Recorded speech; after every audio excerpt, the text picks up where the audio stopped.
మరో వంక మనకు ప్రతిపక్షంగా ఉన్న చంద్రబాబు నాయుడు గారు దత్తపుత్రుడు.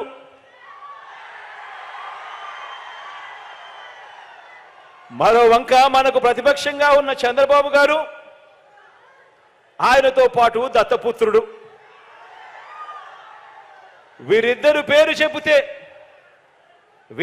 పేరు చెబితే అక్క చెల్లెమ్మలకు ఏం గుర్తుకొస్తుంది? చంద్రబాబు పేరు చెబితే